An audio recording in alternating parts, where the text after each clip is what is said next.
Bom, galera, seguindo na nossa matéria de propriedades coligativas, a gente vai ver a segunda propriedade coligativa, que é a ebulioscopia. Como a gente já tinha comentado, a ebulioscopia é aquela propriedade coligativa que surge quando a gente coloca um soluto não volátil a um solvente que anteriormente estava puro, fazendo com que o ponto de ebulição aumente. O ponto de ebulição aumentar significa então que vai ser mais difícil daquele líquido passar para o estado gasoso, né? Vai ser mais difícil a ebulição a acontecer, né? Já que uma temperatura maior, a gente tem que conseguir mais energia para ajudar essa passagem a acontecer. Vamos dar uma olhadinha em algumas coisas sobre essa matéria. A ebulição de um líquido é a passagem do estado líquido para o estado gasoso, quando a gente fornece calor, né? Quando a gente ajuda essa passagem a acontecer. Então, aqui a gente tem o bico de Bunsen trazendo aquecimento para essa mistura, e esse líquido, com o passar do tempo, a gente consegue perceber essa ebulição, porque vai surgindo bolhas com o passar do tempo, bolhas maiores, até a gente ver esse líquido se movimentando com bastante vigor, né? O que acontece quando o líquido entra em ebulição? A gente tem a passagem do estado líquido para o estado gasoso, e para que isso aconteça, a gente precisa vencer a barreira da pressão atmosférica, que está ali fazendo pressão no sentido contrário, né? Então, é como se a pressão atmosférica estivesse agindo na superfície daquele líquido, tentando impedir que a passagem aconteça. Então, quando o líquido consegue passar para o estado gasoso, é porque ele conseguiu vencer essa barreira, né? Conseguiu vencer essa pressão atmosférica. Lembrando que ao nível do mar a gente tem a pressão atmosférica de 1 atm, né? Que é a mesma coisa que 760 milímetros de mercúrio. A gente já estudou essas conversões ano passado. Então, já que o ponto de ebulição ele é influenciado pela pressão atmosférica, né, que está resistindo a essa passagem, tentando impedir a passagem do estado líquido para o estado gasoso, vamos ver como as duas se influenciam. Pelos dois gráficos aqui, a gente consegue ver o seguinte: que quanto maior a pressão, maior o ponto de ebulição. Se a gente aumenta a pressão, também aumenta o ponto de ebulição. E da mesma forma, se a gente diminui a pressão, também diminui o ponto de ebulição. Isso por quê, gente? Voltando aqui no nosso líquido que está sendo aquecido para entrar em ebulição. Se a pressão atmosférica é maior, né, se a pressão que está sendo feita ali pela pressão atmosférica for maior, a gente vai ter mais dificuldade para vencer essa barreira, essa pressão. Então, eu vou precisar de mais energia, de mais agitação, de mais calor, né? Por isso que quando eu aumento essa pressão sendo feita ali na superfície do líquido, eu preciso aumentar também a temperatura para fazer com que o líquido consiga vencer essa barreira. E aí, se eu diminuo, né, se eu deixo mais leve essa pressão, eu não preciso de tanta energia assim. E aí, o ponto de ebulição da água pode cair de 100 para 90, ok? Então, faz sentido quando a gente pensa ali nessa barreira, nessa pressão, no sentido contrário do que o líquido quer fazer, que é ir para o estado gasoso e subir, né? Uma coisa que tem muito a ver com a pressão e, consequentemente, com o ponto de ebulição é a altitude. Então, ao nível do mar, exatamente ao nível do mar, a gente tem a água entrando em ebulição em 100 graus Celsius. Então, a gente tem que parar com essa coisa também do senso comum de dizer que o ponto de ebulição da água é 100 graus Celsius. É 100 graus Celsius se estiver ao nível do mar, onde a pressão é de 1 atm. Se a gente aumenta a altitude ou diminui, né, se a pressão aumenta ou diminui, consequentemente a temperatura também vai mudar, porque aquela pressão, aquela barreira energética que está sendo feita ali, ela vai aumentar ou vai diminuir. Né? Então a água vai precisar de mais ou de menos energia para conseguir vencer essa barreira. A gente tem então aqui nessa tabela mostrando que já em São Paulo, que tem uma altitude de 750 metros acima do nível do mar, a gente já tem a temperatura em 97. E aí, por que isso acontece, gente? E por que à medida que a gente vai aumentando essa altitude, São Paulo, Campos do Jordão, La Paz, Everest, a gente vai diminuindo a temperatura da água. Em altitudes mais elevadas, a pressão atmosférica é menor por conta do ar que vai ficando rarefeito. Do contrário, se agora a gente que estava ao nível do mar desce, né, faz um mergulho, aumenta a profundidade, a gente tem uma pressão atmosférica maior. Então, nas montanhas, a gente tem uma altitude maior e uma pressão menor. Durante um mergulho, a gente tem uma altitude menor, só que uma pressão atmosférica maior. Que lembra sempre esses programas que a gente vê de mergulho, né? Fala muito sobre pressão também, desses programas de acampamento, do pessoal que vai acampar no Everest. A gente também vê muito falando também como é difícil respirar por conta do ar rarefeito, né? Então, o que a gente tem aqui de conclusão? Que a altitude influencia na pressão e a pressão influencia no ponto de ebulição. Quanto maior a pressão, maior o ponto de ebulição, porque mais energia eu preciso ter para conseguir vencer a barreira energética que está sendo feita ali pela pressão atmosférica. Do contrário, a gente tem que quanto menor a pressão, menor também vai ser a energia que a gente vai ter que fornecer, porque mais fácil é vencer aquela barreira energética. Então, se a gente tem uma panela de pressão, né? O que acontece ali? Por que alimentos cozinham com mais rapidez na panela de pressão? Porque quando a gente aumenta a pressão, vai aumentar a temperatura de ebulição do líquido que está lá dentro, fazendo com que ele tenha mais, fique quente por mais tempo sem evaporar, né? Vai ajudar o cozimento desses alimentos. Do contrário, e mostra muito isso em filmes ou programas que mostram esses acampamentos do Everest, né, essas expedições, lá, né, por causa da altitude, a pressão é menor. Então, o ponto de ebulição também é menor. Né? É até difícil cozinhar alguma coisa, porque a água evapora antes mesmo do alimento conseguir cozinhar. Né? A gente tinha visto aqui na tabela que no Monte Everest a gente tem a água fervendo em 70 graus Celsius. Então a água consegue evaporar numa temperatura tão menor do que a convencional que a gente está acostumado, que a água evapora e o alimento nem deu tempo ainda de ser cozido. Né?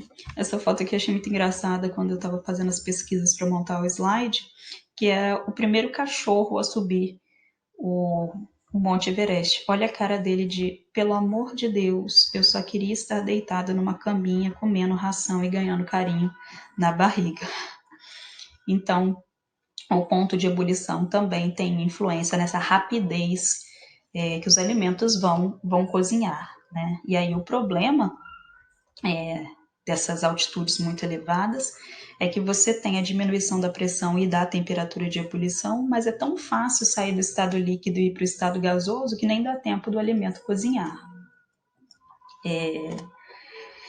Achei muito interessante também nessas pesquisas o limite do nosso corpo, né? Aqui no Brasil a gente vê muito isso quando a gente está acompanhando a Libertadores das Américas, né? Que os Os times vão jogar em La Paz, em algumas outras cidades que têm essa altitude, né, muito elevada, muito diferente daqui do Brasil, e a gente vê esses atletas, né, de alta performance chegando lá e não rendendo, né, parece que o cara não tem condicionamento físico.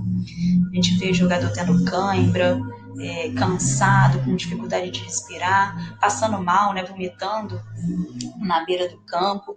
Então, tudo isso acontece porque o nosso corpo está muito acostumado a respirar numa pressão, né, o nosso corpo, nosso pulmão, e quando a gente vai aumentando, subindo, né, aumentando essas altitudes, vai ficando mais difícil e a gente não tem, leva um tempo até se acostumar.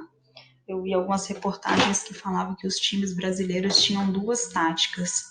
Ou eles iam muito antes do jogo e ficavam lá na cidade se adaptando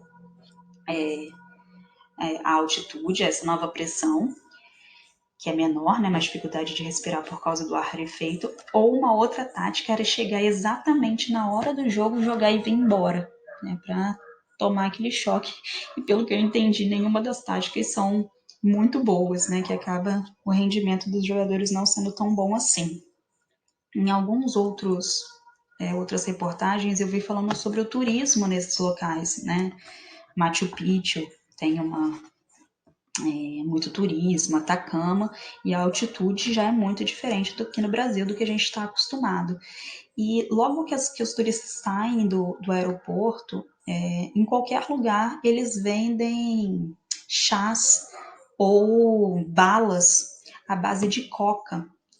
Os nativos eles mastigam a folha de coca direto, né, na boca para sentir menos os efeitos da altitude.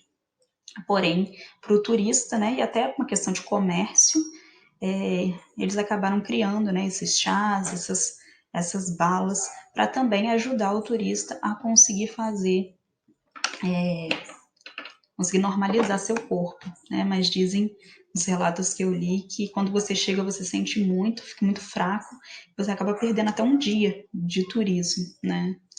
Então eu coloquei aqui, ó, a altitude de 6.800 metros é a altitude máxima com comunidades permanentes. Imagina que louco, né, para eles viverem nesse lugar, mas obviamente com o corpo muito adaptado, para eles seria difícil vir para uma pressão maior como a nossa, né? E aí aumentando mais ainda, ó, 7.900 metros, a chamada Zona da Morte. Quem passa dessa altura tem boas chances de sofrer o misterioso mal das montanhas, que causa euforia, tonturas e pode matar rápido. Também já vi isso daqui em algum documentário, né, desses de acampamento, Everest, essas coisas. 10.400 metros. Se você estiver num avião sem compressão, a pressão do ar é baixa demais, mas os pulmões ainda conseguem manter a concentração normal de oxigênio. Subindo 1 metro a mais, começa a faltar ar. A gente sempre vê muito também nos filmes, alguém vai atirar dentro de um avião, esses filmes muito loucos, tipo, ai, não pode, vai descomprimir o avião e tudo mais. Enfim, é bem louco. 13.700 metros, o oxigênio torna-se insuficiente, o sujeito perde a consciência.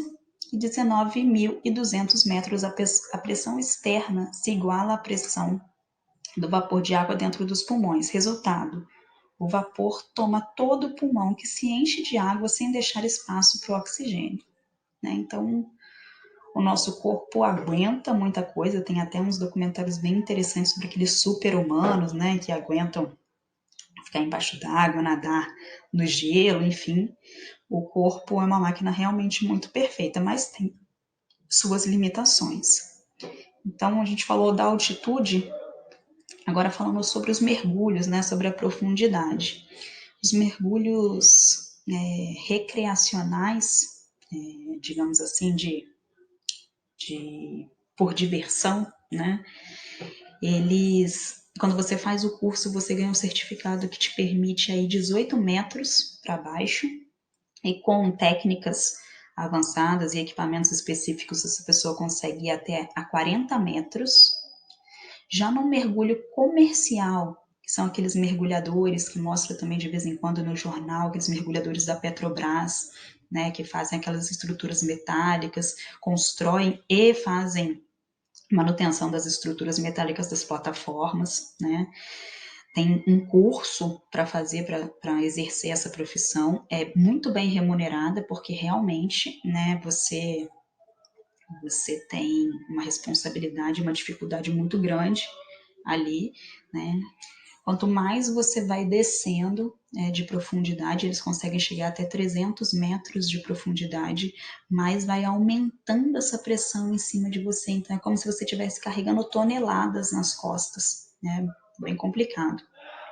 E o recorde mundial de mergulhador egípcio, de 332,35 metros, né? Bastante coisa para entrar para o Guinness. O vírgula 35 ali faz toda a diferença. E eu estava lendo uma reportagem sobre esse mergulho, e ele desce com vários tubos de oxigênio, até engraçado, assim, um monte de tubo de oxigênio, e fala que ele leva em torno de 15 minutos para fazer a descida até essa profundidade, e depois ele passa quase 13 horas voltando, e tem que voltar muito devagar, porque você respirar em diferentes pressões causa problemas para o pulmão, então tem que ir voltando muito devagar para fazer a descompressão.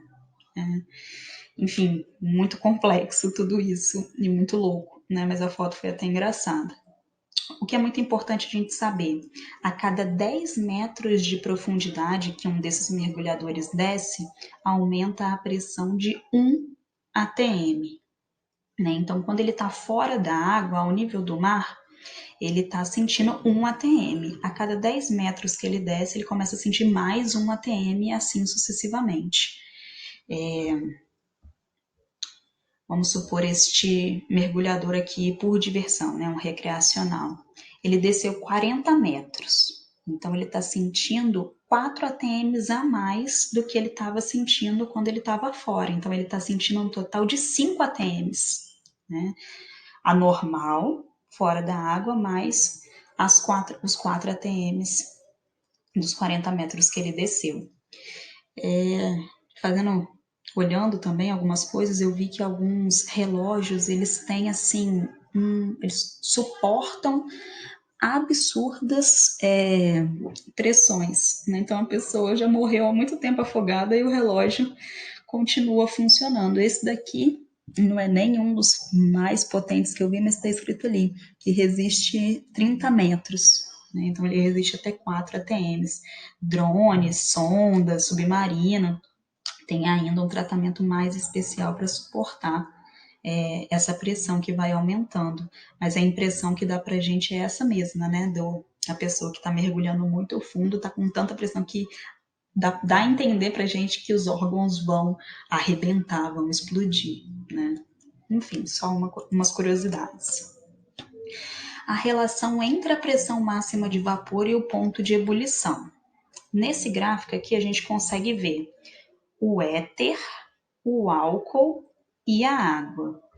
E que numa mesma pressão, no caso 760 milímetros de mercúrio, que é a mesma coisa que 1 atm, o éter tem ponto de ebulição 34,5, o álcool etílico 78,5 e a água 100.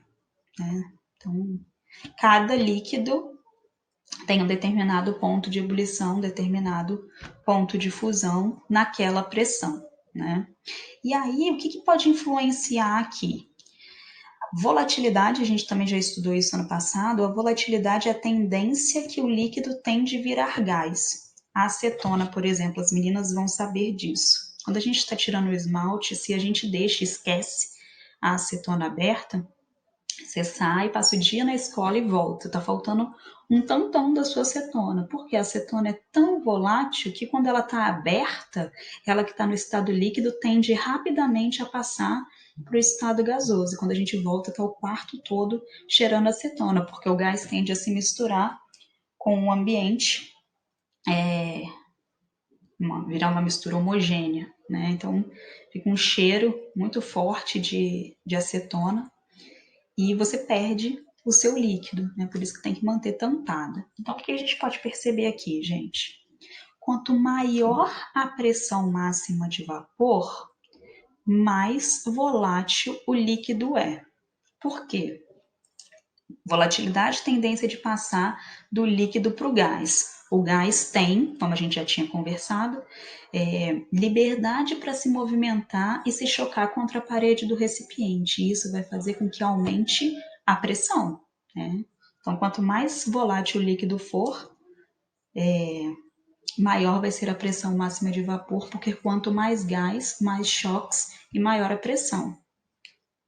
E quanto mais volátil o líquido for, menor é a temperatura de ebulição, porque se o líquido já é volátil, já tem tendência de virar líquido, vai precisar fornecer muita energia para essa passagem acontecer? Não, né? Então, dos três aqui, ó, quem é o mais volátil? O éter, porque o éter tem a menor temperatura de ebulição. Então, num dia quente aqui em Volta Redonda, né, se você deixa o éter aberto, ele vai embora rapidamente. A água já vai, né? A água já consegue evaporar com muita facilidade na temperatura ambiente em dias que está muito quente. Imagina o éter, então, o álcool. Né? Por isso que geralmente a gente tem que manter esses recipientes fechados, né? Para não perdê-los. Depois de tanto blá blá blá, a ebulioscopia em si.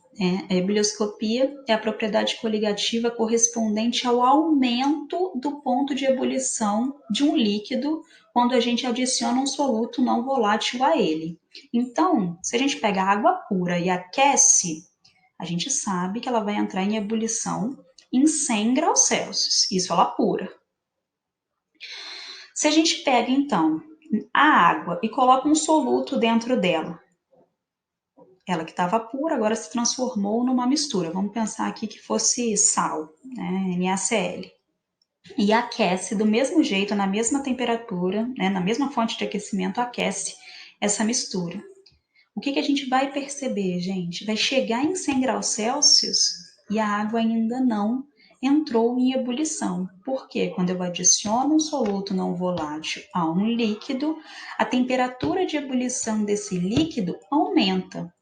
Qual é a temperatura de ebulição dessa mistura aqui? Não sei, mas eu sei que ela é maior do que 100, né? Porque o soluto fez essa temperatura aumentar. É disso que fala a ebulioscopia. Por que isso acontece, gente? De novo, o soluto vai causar uma interação com a água, que é como se segurasse as partículas do solvente, impedindo que eles passassem para o estado gasoso.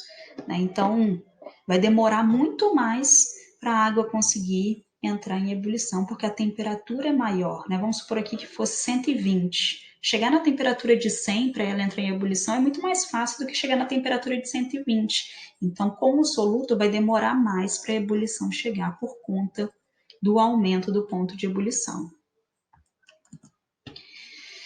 Graficamente, a gente tem a mesma coisa, né? A gente tem aqui a curva do líquido puro, que é essa vermelhinha. Quando a gente colocou um soluto não volátil, o que vai acontecer com a pressão máxima de vapor? O que vai acontecer com o ponto de ebulição? Vai aumentar. Né? Então, tinha um ponto de ebulição aqui, uma temperatura T0, e aí aumenta esse ponto de ebulição numa temperatura TE, que é uma temperatura maior do que a inicial. Um exemplo prático é quando você vai tentar fazer um macarrão, é uma coisa super prática, né? Uma pessoa assim, tô com pressa, vou fazer um macarrão aqui rapidinho. O que é melhor, gente? Deixar a água ferver primeiro e depois colocar o sal, ou já colocar o sal e deixar a água ferver? O que acontece aqui é que se a pessoa está com pressa, ela quer que a água ferva mais rápido, né? E o sal, por causa da interação, vai segurar essas partículas, impedindo que a ebulição chegue, porque vai aumentar o ponto de ebulição. Então, para aquela pessoa que está com pressa, seria mais interessante aquecer a água pura, né? Sem o soluto, para não ter o aumento do ponto de ebulição. Ok, gente? Terminamos a nossa segunda propriedade coligativa. Até a próxima. Beijinho.